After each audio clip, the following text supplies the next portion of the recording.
Bonjour à tous, c'est Hélène, le personnage de Kibizu et Kibizu. Alors, j'aimerais un petit peu faire le porte-parole anonymement, évidemment, d'un sondage que j'avais fait par moi-même auprès de personnes qui étaient comme moi dans des relations polyamoureuses, c'est-à-dire des relations non exclusives, éthiques et consensuelles, donc acceptées, discutées, etc., avec les autres, c'est-à-dire on accepte de ne pas, à la manière de Simone de Beauvoir, on accepte de ne pas avoir une seule relation ou que l'autre ait une seule relation, etc. Bon.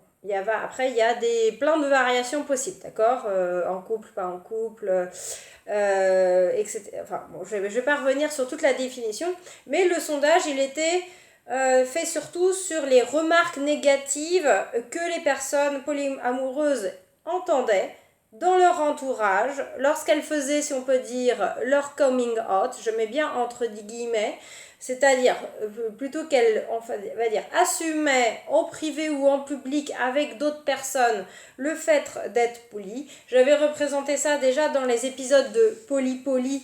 Je vous rappelle par exemple celui-là, où il y avait aussi celui-là où j'avais parlé de Madame Doxa. Celui-là, je vous remettrai les liens vers les polypolis ou vers mon blog en général.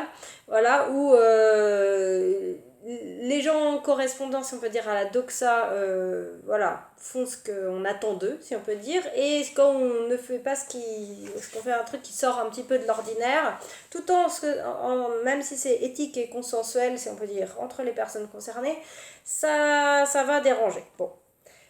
Du coup, il y a 8 thèmes que j'avais dégagés de ce sondage et j'ai envie de faire un peu le porte-parole de ça pour que éventuellement les gens qui ne connaissent pas soient conscients des choses et entre guillemets, ce qu'on nous reproche. Il y a en tout premier, on va dire la grosse majorité le thème numéro 1 qui était le plus abordé, c'est le thème de la bonne personne. Ça, je l'avais mis aussi dans un poly. C'était celui-là. Où j'avais dit c'est parce que t'as pas rencontré le bon, t'as pas rencontré la bonne. Moi, c'est ce qu'on m'a dit à mon divorce aussi, etc. Et même, on n'a pas besoin d'être poli pour ça. On l'entend en boucle non-stop. Et donc là, justement, c'est le truc parce que tu n'as pas encore trouvé la bonne personne. Un jour, tu choisiras. Tu en as bien une préférée, non? Ou je sais pas quoi. Et genre, sous prétexte même qu'il y aurait une hiérarchie et une préférée, il faudrait balancer les autres à la poubelle. Je trouve ça un peu space. Et en plus que ça soit après caché ou frustré, etc. Moi, je trouve ça dangereux. Bon, bref, ça c'est mon avis personnel. Mais ouais, le thème de la thème bonne personne, c'est le thème number one pour les personnes en face qui sont en général, elles, dans des relations exclusives. On n'a pas la même vision des choses, c'est tout quoi, hein, si on peut dire. Après, il y avait le thème numéro 2, c'est malsain, dans le sens malsain, pathologique, etc., de la pathologie. Ce n'est pas sain, tu es un pervers, t'es chelou, c'est dégoûtant, tu mets même tes enfants en danger, enfin, etc., etc. Là-dessus, il y a aussi pas mal de trucs. Troisième thème, les stéréotypes genrés. Alors là, il y en avait un qui m'avait retenu l'attention, donc je cite vraiment le truc, donc anonymement. Mais je cite parce que j'avais halluciné en lisant le truc, parce que moi déjà, j'avais reçu des remarques sur les stéréotypes genrés aussi, je citerai après. Mais là, c'était que ton mari est une amante, passe encore, mais que toi, tu es un amoureux assumé, c'est scandaleux. Quand même. Donc genre, mentir, c'est bien, mais par contre, assumer les choses en public, c'est mal. Et puis, il n'y a rien là-dedans de mal. Ce sont des gens qui s'aiment, quoi. Enfin, qui s'aiment, qui s'apprécient, peu importe, qui veulent passer des moments ensemble. Et en quoi, déjà, c'est malsain, en quoi, ça serait différent selon les hommes et les femmes, etc. Bon. Troisième thème, hein, donc le plus souvent, si on peut dire, voté, revenu, etc. Thème numéro 4, la normalité. La normalité, d'accord pardon. la normalité, pas la normalité, justement l'inverse, ce n'est pas de l'amour. Alors ça, je l'ai entendu 3 milliards de fois, j'exagère peut-être un peu sur le nombre de milliards, mais c'est aussi un truc qu'on entend très régulièrement, ce n'est pas possible, c'est pas normal, c'est n'importe quoi, on peut aimer vraiment qu'une seule personne. Moi, je cherche une vraie histoire, un vrai engagement. J'avais fait une vidéo sur l'engagement, justement, aussi à ça. Thème numéro 5, le féminisme. Ça revient un petit peu sur ce que je viens de dire avant. Le thème numéro 3, les stéréotypes genrés. C'est un petit peu lié. Disons, tu détruis le féminisme car avec cela, les hommes peuvent profiter des femmes. Alors ça, c'est un truc qu'on m'a dit à moi, hein, mais j'étais pas la seule. Il y en avait d'autres qui témoignaient aussi sur ce genre de truc, sur le féminisme. Ça, c'est vraiment un truc que j'ai, moi, entendu. J'ai dit, profiter de quoi? Enfin, ils sont libres d'avoir d'autres relations, mais moi aussi, je suis libre. Il y a un principe égalitaire, dans le sens où chacun a la possibilité. Ou alors, ils se mettent d'accord, que ça soit pas égalitaire, mais ça, après, c'est une communication, une entente, un compromis entre les personnes. Donc, chacun a son mode relationnel à la carte. Thème numéro 6, la soif sexuelle. C'est du libertinage non assumé, c'est de l'infidélité non assumée. Ben non, justement, c'est assumé. Justement, c'est assumé et ce n'est pas de l'infidélité, je l'avais déjà précisé, c'est de la non-exclusivité. On est fidèle à ses partenaires, on est fidèle à chacun, avec sur quoi on s'est, comment dire, engagé ou on s'est mis d'accord avec chacun, mais il n'y en a pas qu'un seul, ou qu'une seule. D'accord. Et puis s'il y a des histoires en plus de bisexualité aussi, ou de pansexualité, etc., ou de biromantisme, etc., c'est possible aussi. Donc bref. C'est une excuse pour baiser ailleurs, voilà, etc. Alors ça aussi, c'est des trucs aussi que j'ai entendus. Hein. Pareil, moi j'ai un peu tout entendu, là, tous les thèmes, je les ai un petit peu tous moi-même entendus, et en fait, les autres m'avaient partagé justement des expériences similaires, donc c'était intéressant de voir que j'étais pas toute seule, et que les mêmes thèmes revenaient, en plus. Thème numéro 7, la manipulation. Tu manipules tes partenaires. Ou tu t'es fait manipuler. Alors faudrait savoir, c'est moi qui manipule ou c'est eux qui me manipulent. Enfin, j'ai entendu les deux. Hein. J'ai entendu les deux moi-même et il y en a d'autres, c'était pareil, ils avaient entendu les deux. Donc, bon, on m'a dit une fois, ouais, tu te fais manipuler par lui, etc. Je fais, non, mais c'est moi qui lui en ai parlé en premier.